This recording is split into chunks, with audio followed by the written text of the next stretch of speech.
All right, good morning. So this is a trade recap for I kind of woke up too late to do any analysis or trade. I went to bed too way too late also, and I just couldn't wake up for the market, but I did take this trade.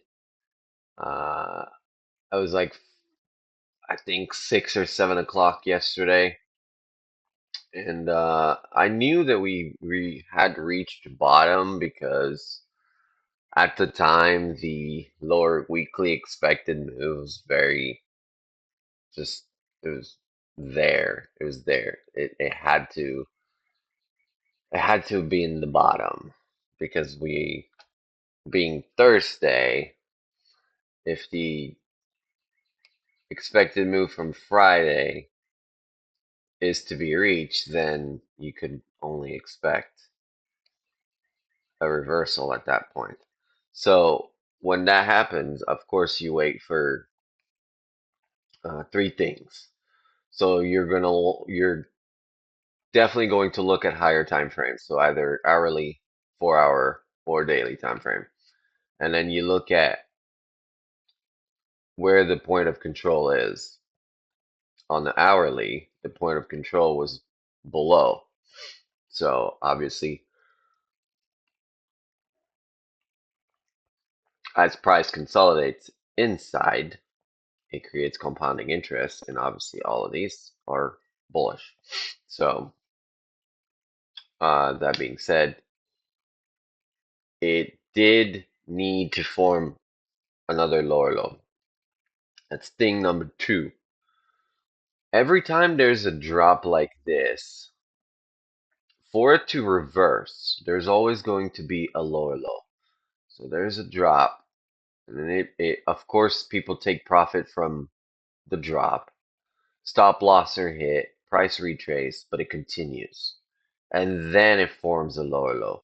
And it tries again, forms retrace back up at least 50% of the previous candle, just so that every it's just it happens all the time. It's something I've learned over time that to watch whenever to take profit, stop loss hit. There's so many variables. I mean, buyers are coming in to try to reverse the price. Early buyers coming in try to reverse the price. It's always something like that.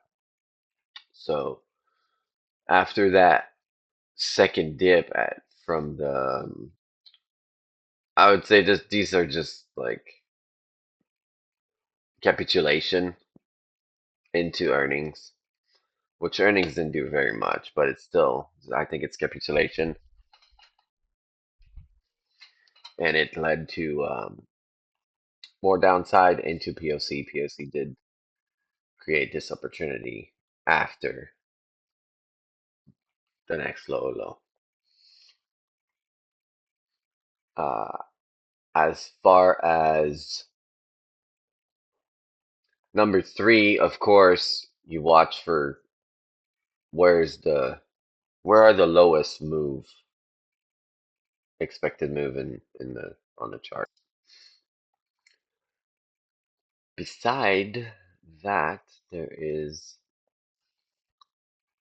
nothing else I was really looking for. I mean, to me, this was a higher low off the higher time frame, regardless, right? Because if we did cause a lower low off here, then we would have been really bearish. It would not have retraced, but because we failed, then there's higher potential for a reversal, especially right now in all-time highs, right? Every time we have any kind of pullback, it just reverse every time, every single time. So why would it not do it now? Kind of makes sense, right? This might also be a long trade, so I'm gonna try to, like, I don't really know what else to wait for. as much as I want to close it and as much as I wanted to hit take profit, I'm like, there's these equal highs over here. There's a possibility that we go all the way up there. I mean, if you look on the 4 hours, look at these equal highs up here, right? Like, we could go there. We absolutely could go there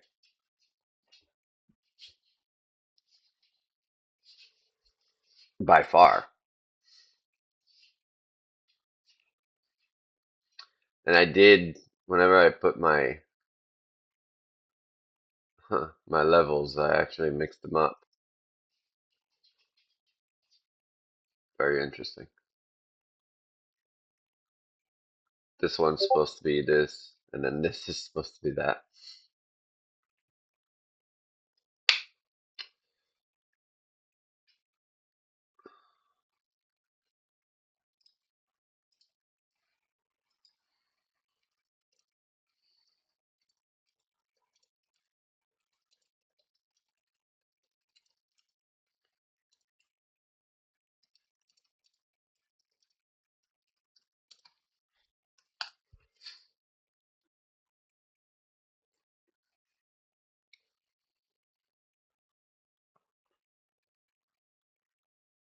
Oh yeah, we did get unemployment, and then Secretary Besant is speaking. He actually already did speak, so that's already gone. Beside that, the yields are really high. The where are those? Yeah, the yield. Oh, then this fell 5%. I have to close a few things, actually.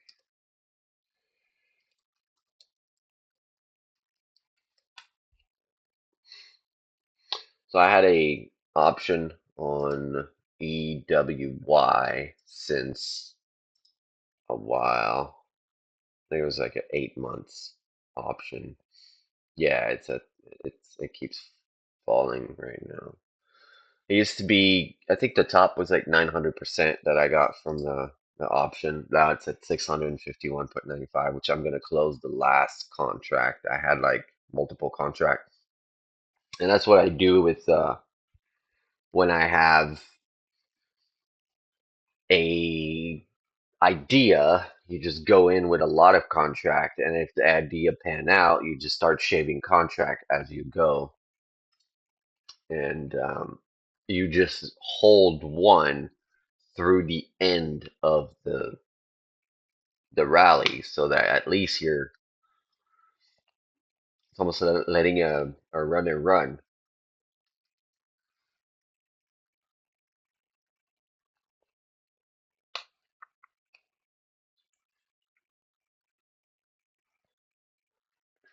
But yeah, so far the market today has been pretty well.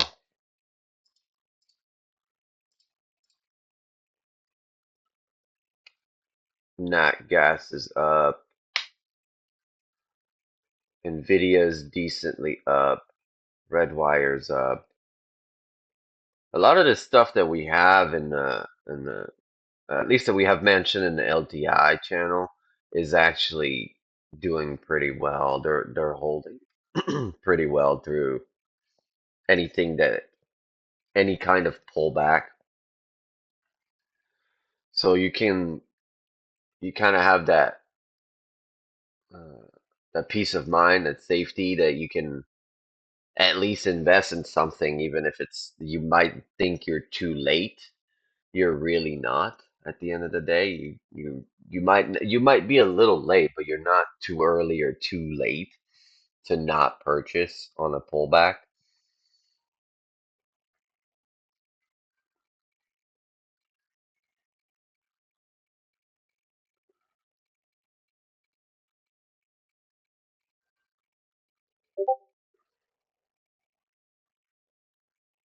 And we are getting a four. Oh yeah, there's a bill auction right now. T-bond bill auction.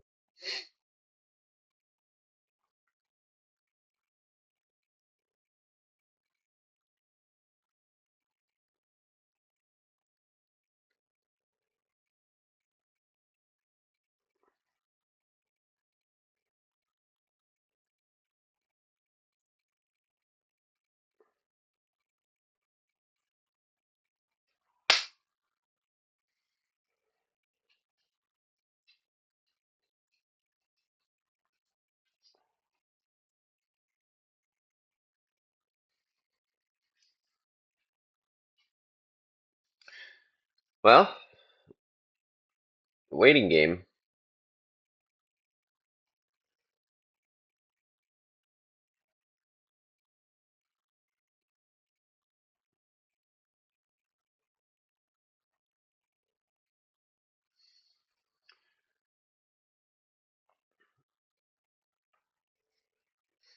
And what I can see is we're reaching the upper bound of the pocket of liquidity.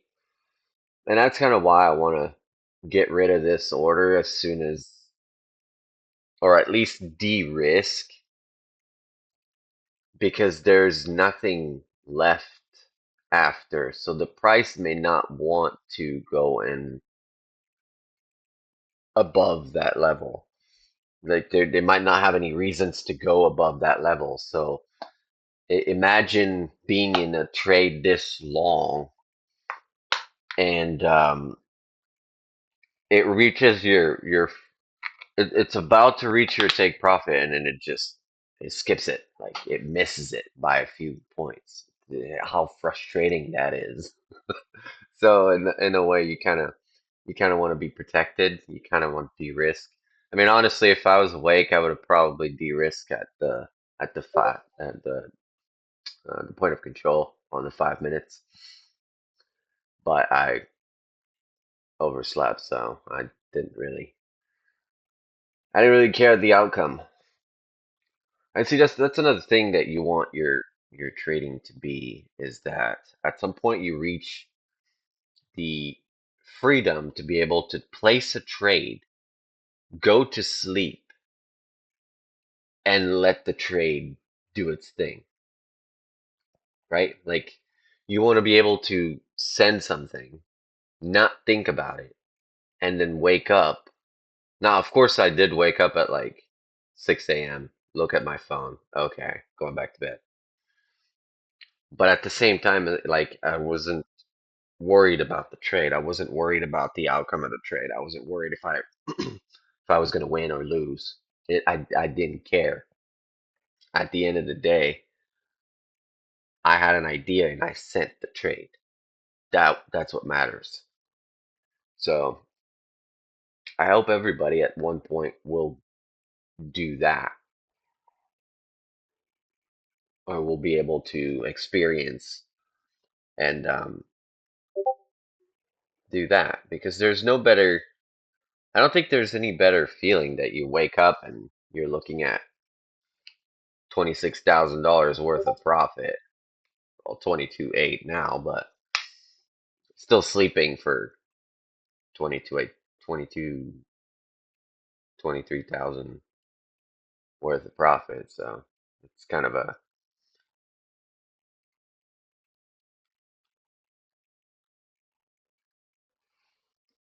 sure is a good wake up call.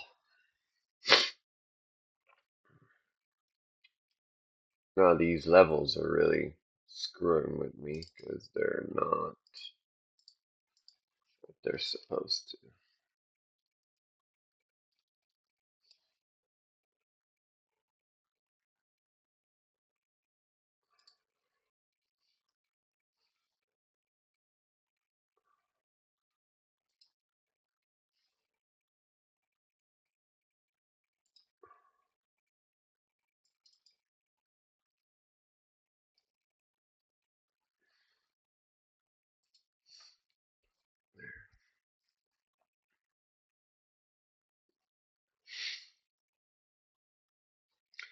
Price action is pretty slow today.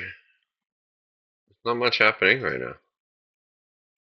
It would have been Create SPY 0 DTE from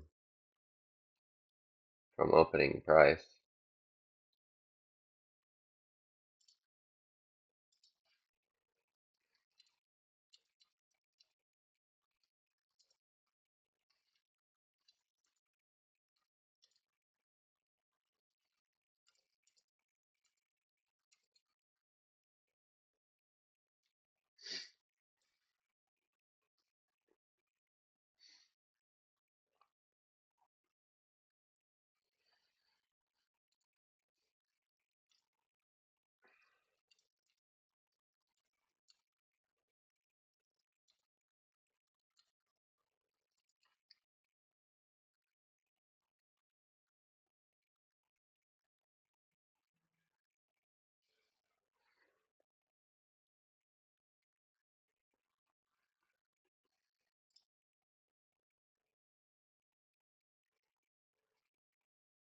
Little pullback. Yeah, I'm not gonna be worried about like, because of course all of this, it's like all chops and wicks, ups and downs, and better price action here, but there's still buyers and sellers are just fighting, but there's more buyers into the capitulation of the sellers because you can see they're selling, oh, they're buying, selling, it's buying, selling. So there's all of this is the fight, and then the buyers took this area into a breakout and they took profit, sold it off, trapped some more liquidity, and then exploded. And I mean, London closed into, oh yeah, right there. The very first bearish candle is London close, 10 o'clock, 10:30. It's crazy. So now what I'm going to be looking for is, am I, is the price action holding this pocket here? Is it holding this pocket of liquidity? And are these significant enough to continue pushing the price higher? That's all I'm going to look for. If we go below 20T and start melting through the point of control, I'm getting out. Because now the market is drier on liquidity since London is closed. And so you have a divergence also. The price is going up, but the volume is descending. So it's more like a distribution. There's still a divergence. I would have rather see some like this and the 20 volume daily moving average continuing to be upward, or at least follow the,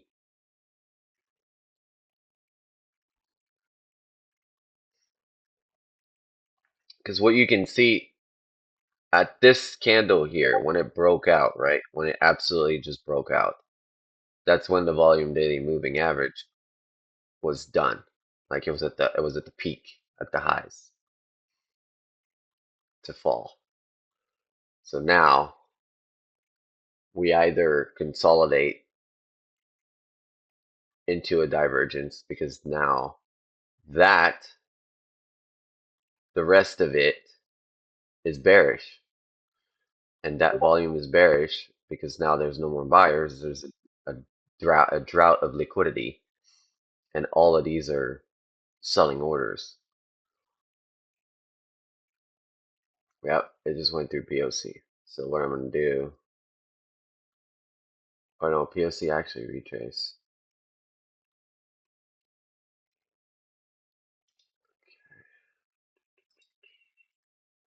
At least I'm gonna take some profit. And I'm gonna use this one here. Sell the next one. Yeah, I think that because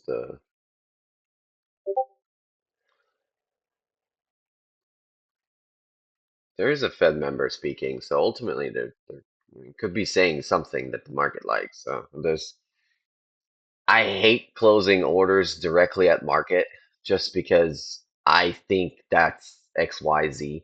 Because what we think as traders doesn't matter. Because all of our thinking has been done in backtesting, right? It's thinking during the market is suicidal, is retarded. You're supposed to watch for clues that the market is going to give you an opportunity. And so therefore you take that opportunity without hesitation because all of the thinking has been done in backtesting. You know that at that point there's a lower low, a higher low. What's next? Okay, market structure break, go long. You can either put your limit order right here or put your limit order at the 50T and then you let it go. What are you going to target? You can target 200T, you could target value area high, you could target lower daily expected move, you could target upper daily expected move, you could target the pocket of liquidity that's over here of buyers, point of control, all kinds of stuff. Like at that point, your target does not matter. The risk that you originally put up, like look at the risk that I originally put up. Like that was my risk. I risked 4.75 points off this entire trade, and the trade was open at 5 o'clock, 5 or 6 o'clock yesterday. So for this entirety of the trade, which roughly lasted 16 hours, I risked less than 5 points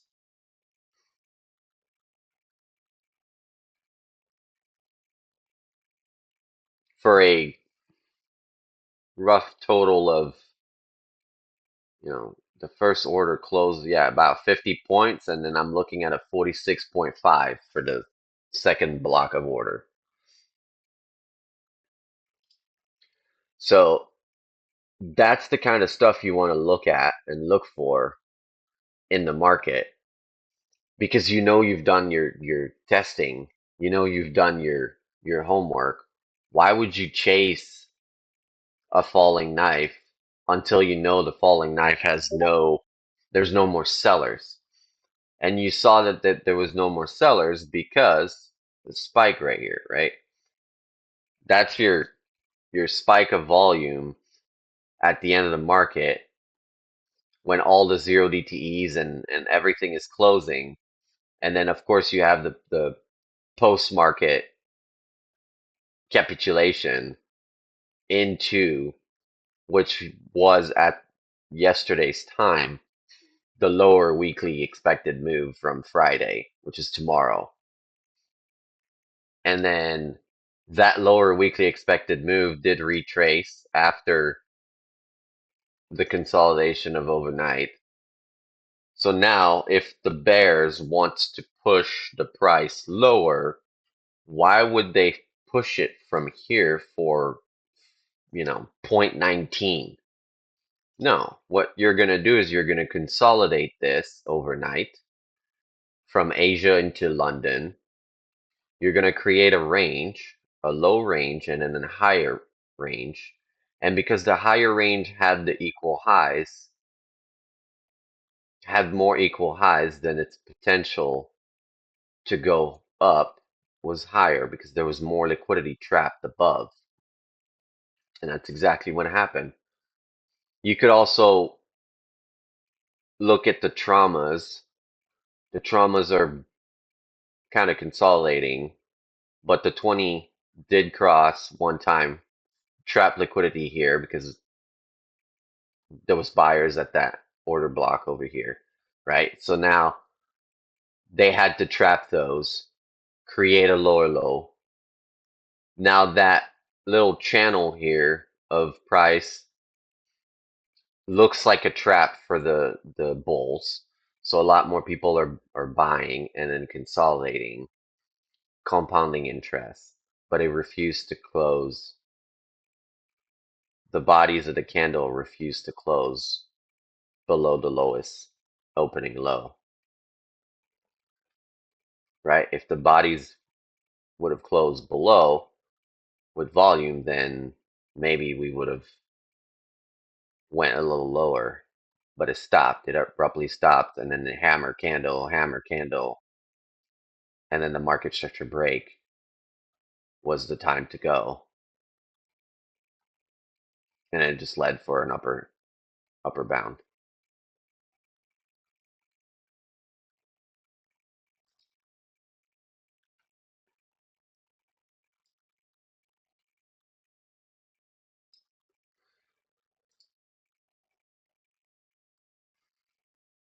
And of course, you know, New York pre-market happens.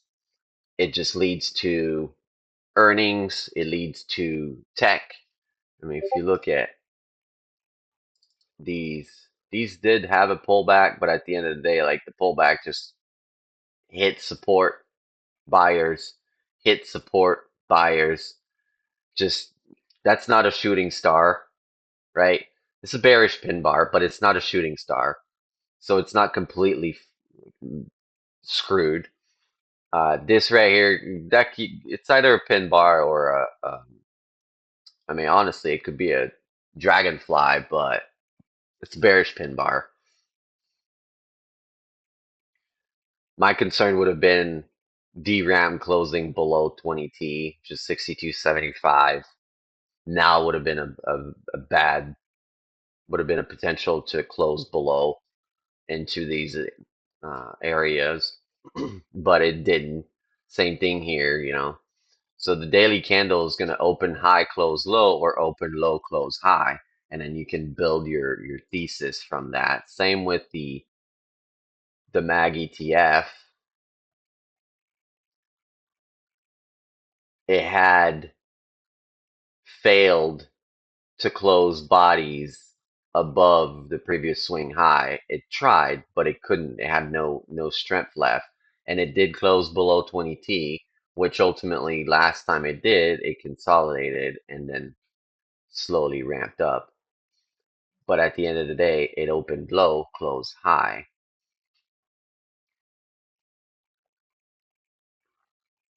and that's exactly what's happening right now.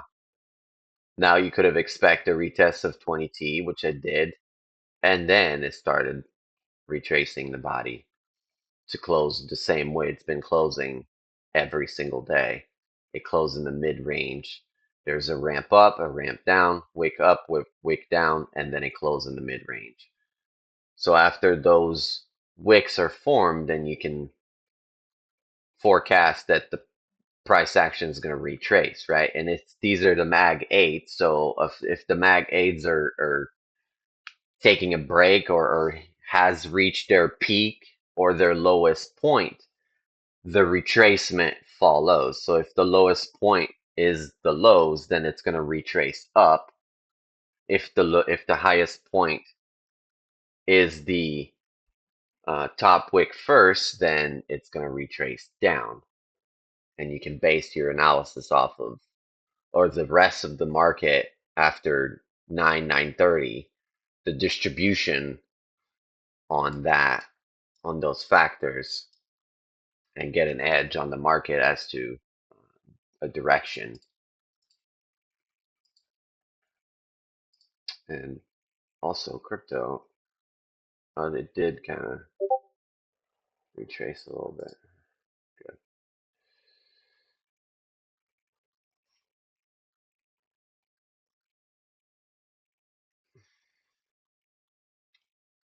Did I leave an order over here? I put that. Oh yeah, that's some stop loss. Okay.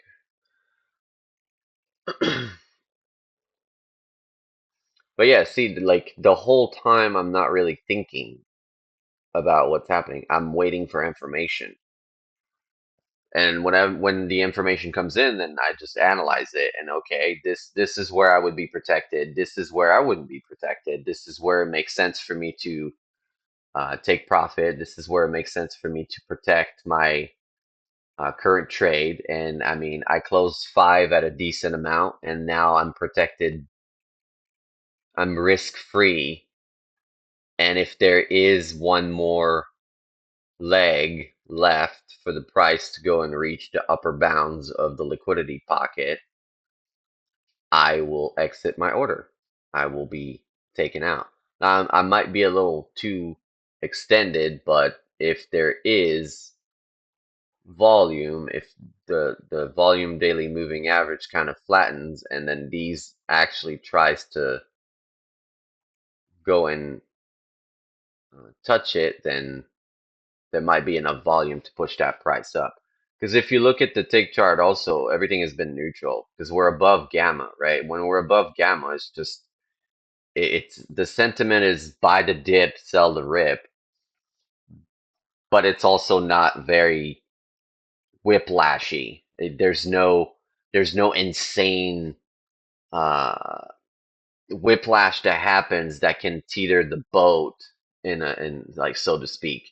So it's basically a neutral battle, which caused these candles like this, just crazy wicks, stop haunt on both sides, but it trickles in the direction, which is a very, I think to me it's harder to trade because you don't really have that, okay, negative 1,000 tick, you know that buyers are about to step in. There's more odds for you to be good in a long trade at that point or for a retracement at that point. So you have it's an easier price action to trade.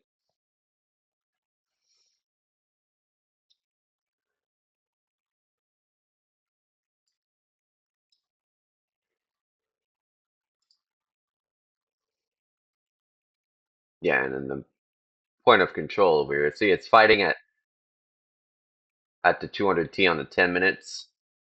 It's fighting in that pocket of liquidity, which anything below 75, 74 is going to be sellers. Obviously, from the 5 minutes, that's where my stop loss is for the entire order so that I don't get trapped into giving profit away. I mean, all of these are shorts. There is a constant sign of buyers all the way to 76.22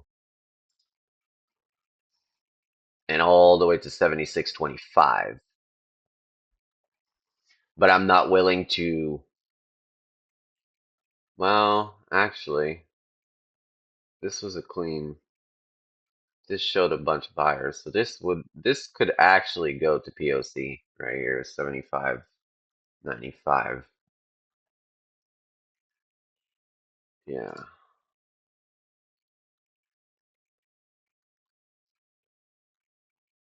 And then it is fighting for, yeah, if it retests that 75.85 area, it's definitely gonna go for the highs. But yeah, that's why you give yourself time to analyze and you just make a thesis off of the information that you receive. You don't predict. I don't predict that the price is going to go all the way up to 776.20. I'm waiting for information to tell me that it's going to 75.20 or 76.20 rather. And so far, it's telling me it wants to go to 75.20. And see that on 10 minutes the volume daily moving average is starting to flatten. Once it starts falling or carving down, that's when you're going to know that the volume is really, really drying out and it's most likely time to get out. Or if you're going to be holding, it's likely going to be a very painful reminder of the trade because the volume is gone, right?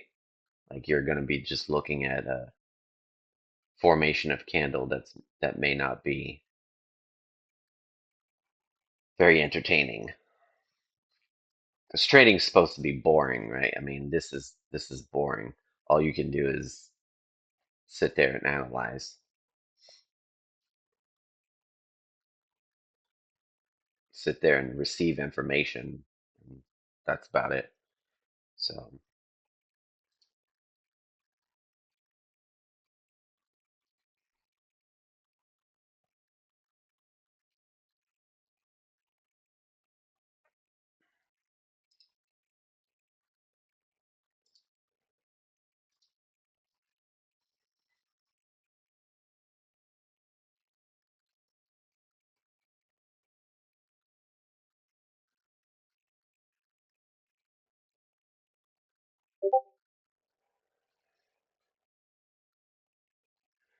you got government speakers, you have Fed speakers, a bunch of market information. See, another thing is oil did fall, which relieved pressure off the market, off the indices to go higher. VIX did fall as well, dollar fell. So, I mean, these three factors really gives you the green to ignore all the wicks, find a good point to purchase and hold and walk away, basically. That was your best bet because there was no point to sell or short when crude is falling 3% and VIX is falling 3%. Why would you short? Right? Like it makes no sense at that point.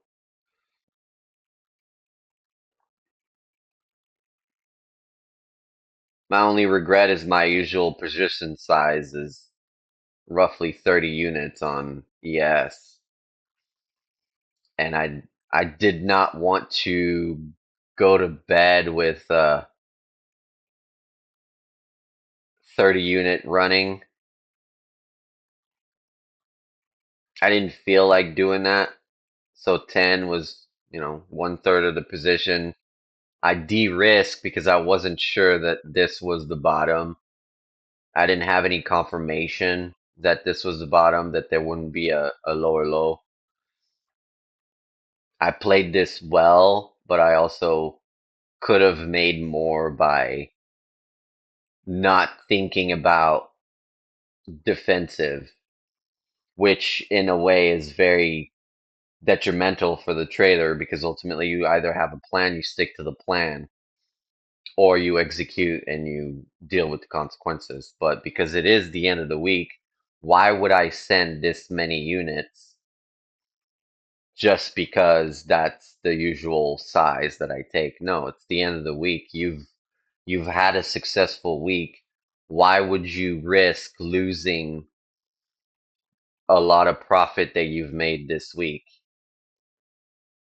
It's not like it was a Tuesday or, a Monday where you really want to risk more on those days so that you can compound house money for the rest of the week. Now I'm keeping more of my house money and I just added an extra now 22,000, to the week by simply just de-risking. That's why this is the best job on the planet. Find me someone that made $22,000 in 16 hours that you know.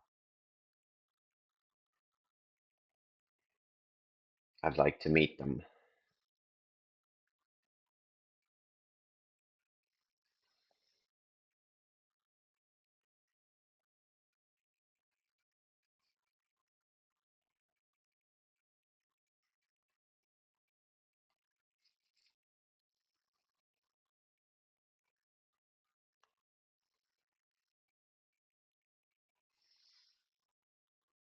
Another clue that I'm looking at is this right here. So this was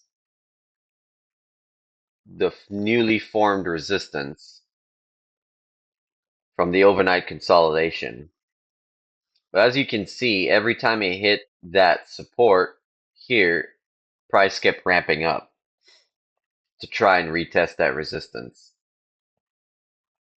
And because that was the higher high leading into a higher low and then a lower high and then another higher low into pre-market, something happened here where sellers really wanted to find liquidity.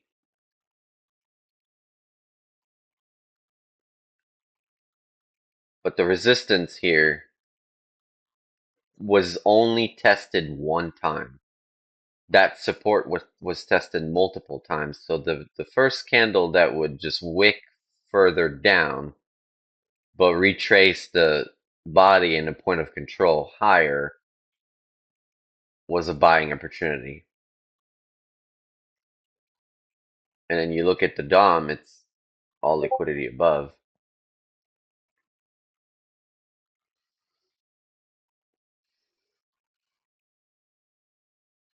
There should be my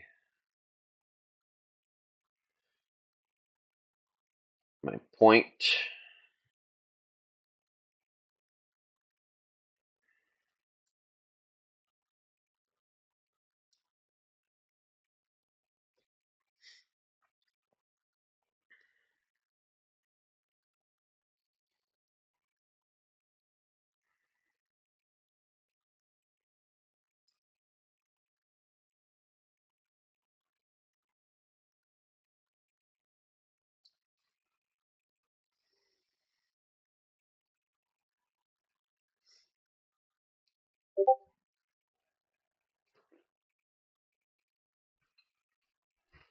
Clean body, clean candles.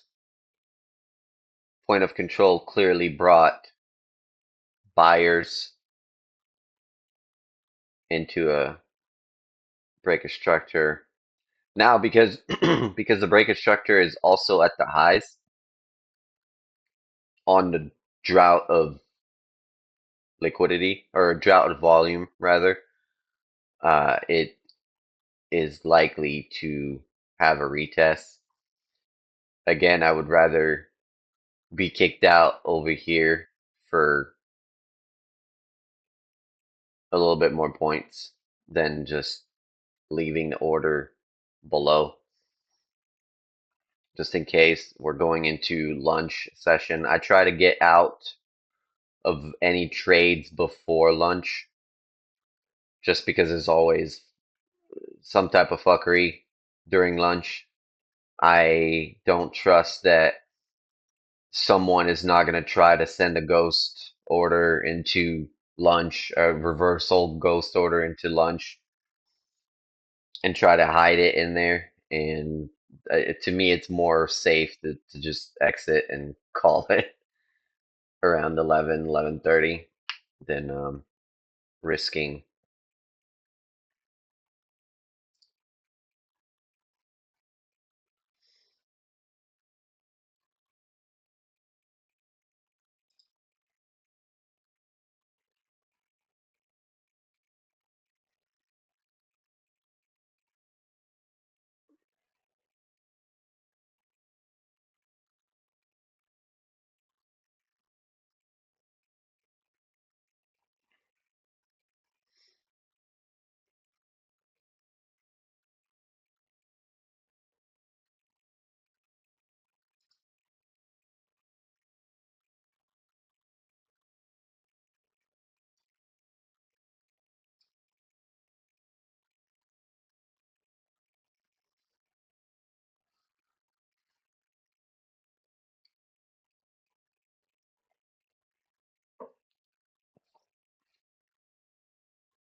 SPY is actually getting weaker candles.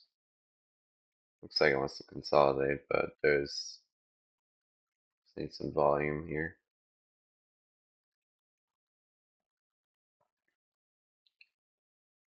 It could actually just starts falling now. Yeah, VDMA is falling. It's falling here too. See, like I said, that spike here, it went to retest VDMA.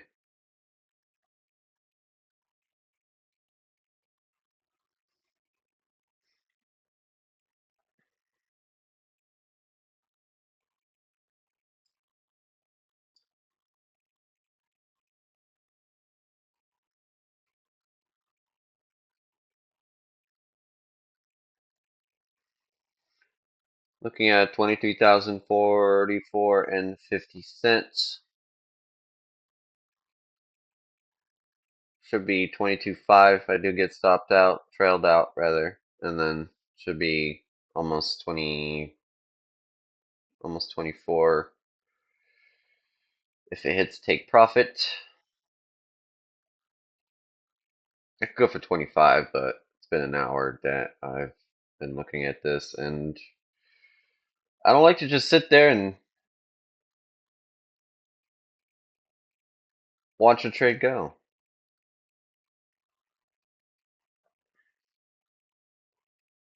I kind of do want the 8.8, so I might actually trace this a little higher.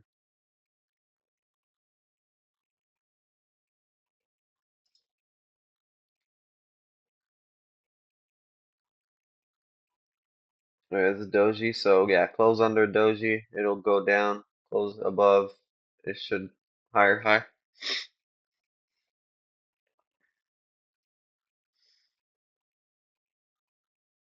So let's say probably put that over here.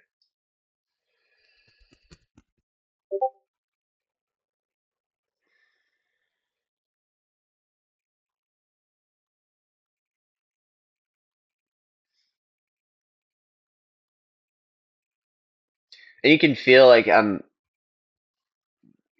getting to the point where I want this order closed as soon as possible so I can go about my day. Um, when you feel that feeling, you can always, especially in profit, like in a lot of profit, you can trail your stop to certain points, not like extreme points, but you can definitely trail your stops to the point where after if this consolidated area breaks a certain level, you are kicked out without really waiting. Oh, okay, this consolidated area broke, but is there going to be a lower low? Is it going to be a lower low? Do I risk the fact that it could be a lower low? You don't have a crystal ball. You don't know if it's going to be doing. You have no idea what the price action is going to do.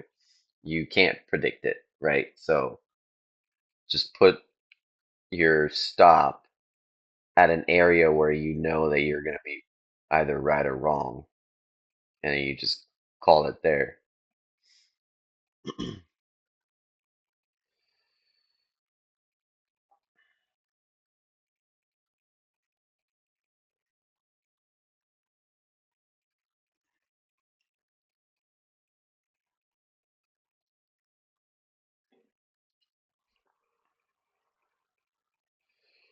Just a bit more.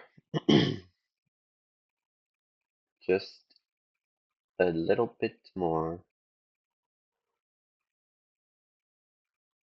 Yeah, it's going to give me 24 grand for a total of 1.49% on the account.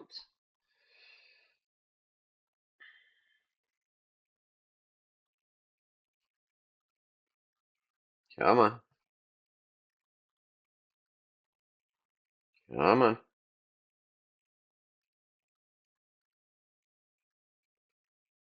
Come on. You can do it.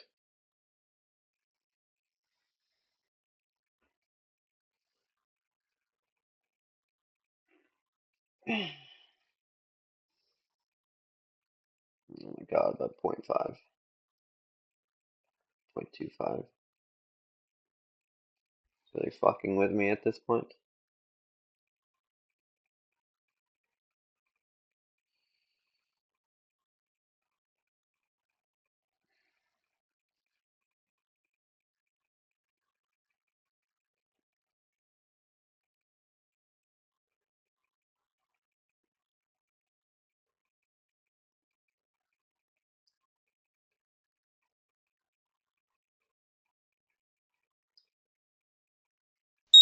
Yep, there you go.